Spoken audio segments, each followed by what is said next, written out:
Welcome to The Explainer. Today, we're jumping into one of the biggest stories ever told, humanity's ultimate do-over. We're talking about a complete reboot of the world after a global cataclysm. Drawing from an analysis by Descubre la Biblia, we're going to look at the new rules for this fresh start, a pretty shocking failure from its hero, and the timeless lessons that came out of it all. So just imagine it. The entire world is a blank slate. After this global reset, God lays out a whole new framework for life on Earth, and it all kicks off with a blessing and a brand new set of responsibilities for Noah and his family. Okay, so this first part of the story sets up the new ground rules, the entire relationship between God, humanity, and yes, the animal kingdom. It's all been completely redefined.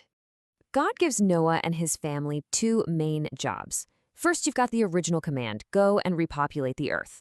But second, there's a totally new dynamic. Humanity is now given a new kind of authority over the animal world, and that includes, for the first time, explicit permission to eat meat.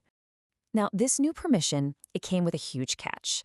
And this wasn't just some dietary rule, It was all about establishing a deep respect for the life force itself, which the text represents through blood.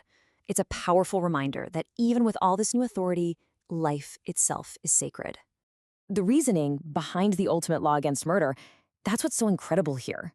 It is tied directly to this monumental idea that human beings are made in God's image.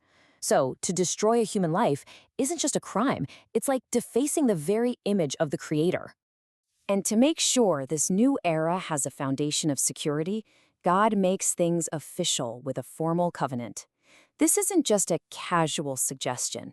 It's an unbreakable, eternal promise that guarantees the world will never, ever be wiped out by a flood again. And the sign for this incredible promise? You know it. The rainbow. According to the story, every single time a rainbow pops up in the clouds, it's like a cosmic reminder of this ancient pact between God and every living thing on this planet. You'd think that with a fresh start like this, everything would be perfect, right? Well, not so fast.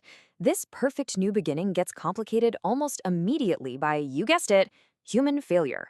It turns out, even in a freshly washed world, old problems have a way of resurfacing. So here's Noah, the man who was called righteous, the guy who literally saved humanity.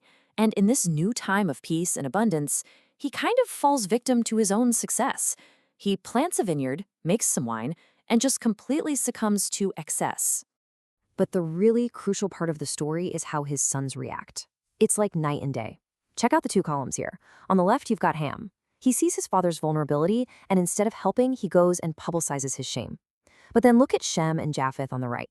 They take deliberate, careful action to cover their father up, preserving his dignity without even looking. And the consequences of this one moment? Well, they're huge, and they last for generations. A curse of servitude falls on Ham's lineage through his son Canaan, while blessings are poured out on the two sons who chose honor. Now, why so severe? You have to remember that in this ancient world, honor wasn't just a personal thing. It was the bedrock of family and society. What Ham did was seen as a public betrayal that shook that foundation, while his brother's actions reinforced it. Okay, so that's the story. But what are we supposed to take away from it all? Well, the analysis from Descubre la Biblia shows us this isn't just a history lesson. It's packed with these profound principles we can still learn from.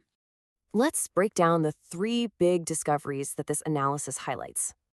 First up, the profound value of human life. The source argues that the rule against murder is really just the tip of the iceberg. It's the starting point for a much, much broader way of thinking about how we treat each other.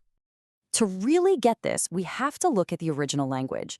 The literal Hebrew phrase for taking a life is to spill blood. And according to the source's analysis of Jewish ethics, that phrase has a much wider meaning. It isn't just about physical violence. I mean, think about this. This interpretation suggests that actions that cause deep public shame, making someone's face flush red, or inciting intense rage, making their blood boil, are also forms of spilling blood. It's about violating the sanctity of a person who is created in God's image. Wow. The second discovery takes us back to the rainbow. It's not just some pretty thing in the sky. The source presents it as this deliberate, powerful symbol of hope, a constant reminder of a new beginning, and proof of the value that God places on life. And discovery number 3. Man, this one is a real gut check. It uses Noah's story as a perfect example of human nature. Here's a guy who survived the literal end of the world. only to fall, not during the hard times, but when things got easy.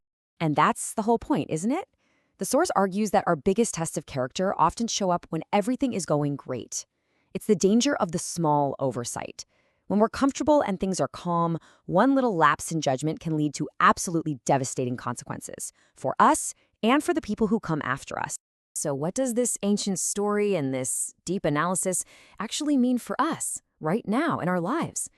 Well, it gets distilled into some really clear, practical lessons for our most important relationships. The whole story really boils down into these timeless lessons.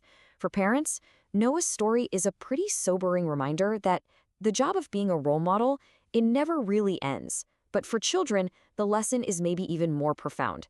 It's not just about, not being disrespectful. It's a call to actively shield and protect the honor of our parents, to cover their faults with dignity, just like Shem and Japheth did with that garment. And this all brings us to one last, really thought-provoking question. It takes the biggest idea from this chapter, the sacred value of a life made in God's image, and it turns it into a personal challenge for all of us. How would our interactions, our words, our friendships, and our family dynamics change if we truly lived with a sense of awe, and maybe even a little bit of fear, of harming a soul created in the image of our Creator? Something to reflect on. Welcome back to the Deep Dive. Today, we're tackling a foundational text, Genesis chapter 9. And if you're not familiar with the Bible, you can think of this chapter as basically the world's first operating manual after a complete global catastrophe. That's a great way to put it. It really is a pivot point. The whole world's been wiped out by a flood, and you have Noah and his family, and they're starting everything over. Right. So our sources really frame this as the great reboot. This is where civilization gets new laws, a huge promise from the Creator, and almost immediately a classic example of human failure. And that's what we want to do for you today. We're going to give you a clear guide to what's happening here because there are some surprising connections. Oh, absolutely. Especially one that draws this really unsettling link between being angry with someone and the act of, shedding blood, homicide. Yeah, it raises the stakes on just our everyday interactions in a way you might not expect. Okay, so let's unpack this. Let's start at the beginning of this new world. Noah's family steps off the ark. What's the very first thing that happens? The very first thing is a blessing. It's a command for continuity. Be fruitful and multiply, fill the earth. So get things going again. Exactly. Replenish. But right on the heels of that comes this massive shift in how humans interact with the world. You mean with diet? With diet and with dominion. Before the flood, humanity was explicitly vegetarian. Grains, vegetables, that's it. Okay. Chapter 9 just flips that script entirely. Humanity is given authority over all animals and the right to eat meat. That feels like a monumental change. Was this, a philosophical thing, or was there a practical reason for it? The sources are really clear on this. It was pure necessity.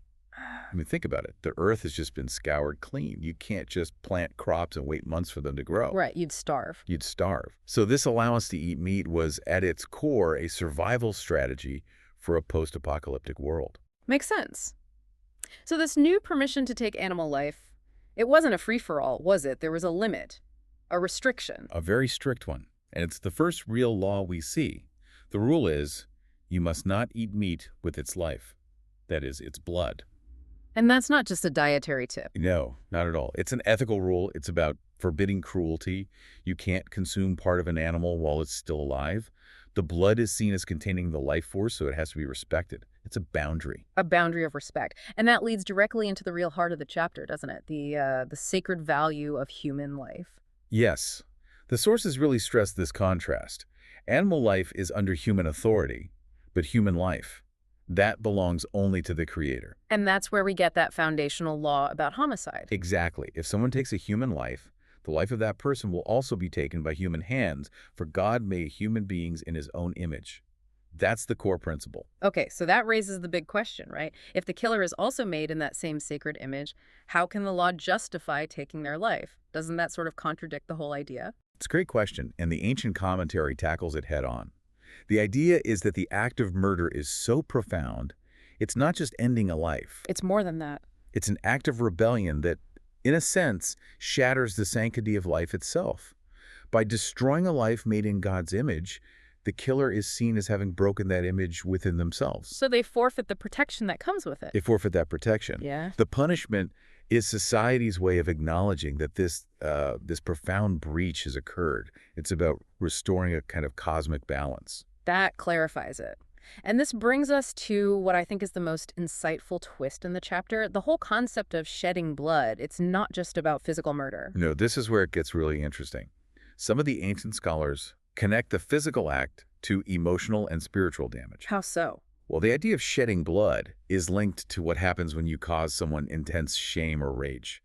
Think about it. When someone is humiliated, the blood drains from their face, they go pale. Or when they're enraged, their face gets red, their blood boils. Exactly. So the commentary suggests that causing that kind of deep internal damage to their soul, their dignity, is ethically tied to the act of drawing blood. Wow. That is a staggering connection. It is. You're saying that damaging a person's core, their emotions, their intellect is seen as a violation of the divine image, on par with physical harm. In a sense, yes. Yeah. And you see a direct parallel to this in the New Testament with the teachings of Jesus in Matthew 5. Right, where he says being angry with someone, calling them a fool, it puts you in the same danger of judgment as murder. The principle is the same. You've damaged the soul, which carries the image of the Creator. Just think about the relevance of that for us today. I mean, if we actually lived with a real fear of harming a soul created in the image of our Creator, how would that change anything? Everything. Our online arguments, political debates, even disagreements at home. If every angry word was treated with the gravity of drawing blood. The standard for how we treat each other would be radically different. And this is why the text immediately repeats that blessing from the beginning. To fructify and multiply. Yes. The command to increase life is the perfect follow-up to this whole framework of valuing every single soul, both physically and emotionally. And the sources have a pretty pointed take on that command for procreation, don't they? They do. The commentary argues that unless there's a serious health risk, avoiding having children is to ignore the immense value that a new life brings into the world. They connected to that Jewish principle. He who saves one life saves the entire world. Right. And they argue that allowing a life to come into being is also an act of saving. So it's not just about avoiding harm, it's about actively creating life and blessing. Okay, so after all these foundational rules are laid out, the Creator makes this incredible promise. The universal covenant, a pact not just with Noah and his family, but with every living creature. And the promise is absolute. Never again will a flood destroy all life on earth. And the sign for this promise is something everyone, everywhere understands: the rainbow. Yes, I have placed my rainbow in the clouds. That is the sign of my covenant. And it's so personal. The text says when God sees the rainbow, he will remember. I love the cultural meaning here. We see it as, light refracting through water droplets. A scientific phenomenon, right? But in the ancient world, what was the sign of peace after a battle? You'd put away your weapons, your bows and arrows. Exactly. God is using that analogy. The rainbow is the destructive bow of judgment, now hung up in the sky as a symbol of peace. So the instrument of war becomes a symbol of hope. A symbol of perpetual mercy. It's a reminder of a new beginning. And it reinforces that whole idea of valuing the human soul so much that violence and even anger are forbidden. Which brings us to the final part of the chapter. And it's a bit heartbreaking, actually. It really is. We've just seen Noah as this righteous hero who saved the world. And then right after this ultimate promise of mercy, he stumbles. And he stumbles hard. This is the big twist. Noah plants a vineyard, makes wine, gets drunk, and lies naked in his tent. He passed the test of the storm, but he failed the test of peace. That's the key insight from the commentary. The test of tranquility and abundance is often much harder than the test of adversity. I'd see that. While he was under pressure building the ark, he was disciplined. But the moment of rest, of leisure, represented by the wine, that's what undid him. So it's a warning about complacency. A huge warning. The sources say things like wine, passion, money. They can be a great blessing or a terrible curse. It all depends on whether you keep them within their proper limits. Noah lost control. It's that old saying, isn't it? Leisure is the father of all vices. That's exactly it. We guard ourselves in the storm, but we let our guard down in the quiet. It reminds me of that line from the New Testament, if you think you are standing firm, be careful that you don't fall. And a little folly can ruin a great reputation. Right. The sources quote Ecclesiastes, dead flies make the perfumer's ointment stink. One small, careless mistake in a time of ease can tarnish an entire legacy. And this moment sets up the final lesson with his sons. Okay, so let's talk about the son's reactions. His failure is made worse by his son, Ham. Yes. Ham sees his father's weakness, his exposure, and instead of covering it, he goes out and tells his brothers, Shem and Japheth. He essentially broadcasts his father's failure. But Shem and Japheth, they do the complete opposite. It's an incredible act of honor. Incredible. They take a cloak, put it on their shoulders, and they walk into the tent backwards. So they don't have to look. So they never even see their father's shame. Their only goal is to restore his dignity. And the consequences of these two different reactions are, well, generational. Noah curses Ham's son, Canaan, but he blesses Shem and Japheth. What's the lasting lesson here for us? For children, the lesson is honor and non-judgment. Don't expose or gossip about the weaknesses of your parents or your elders, because that spirit of dishonor can come back on you and your own descendants. Forgive instead of condemning? Exactly. And look at the reward for respect.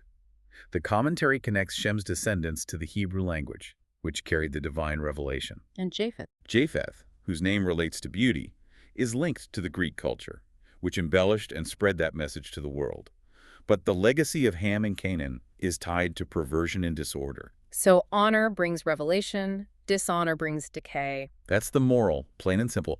And there's a lesson for parents, too. Which is? Never retire from setting a good example. Old age should be, as Proverbs says, a crown of glory, a source of wisdom, not a display of folly that brings shame on the next generation. So to sort of bring this all together for you, the listener, Genesis 9 is so much more than just a story about a flood. It's really a blueprint for global ethics. It is. It establishes the incredible value of a life made in God's image. He gives us this divine promise of mercy in the rainbow. And crucially, it warns us about the danger of comfort, that the hardest test often begins when the storm is over. And if we tie it all back to that one core idea, that causing emotional harm, shame, rage is linked to shedding blood, it leaves us with a really important question to think about. Go on. If we're truly accountable for every careless word, for every burst of anger, as if we had literally drawn blood, how much more should we cherish and protect the image of God that exists in every single person we meet? That's definitely something to think about.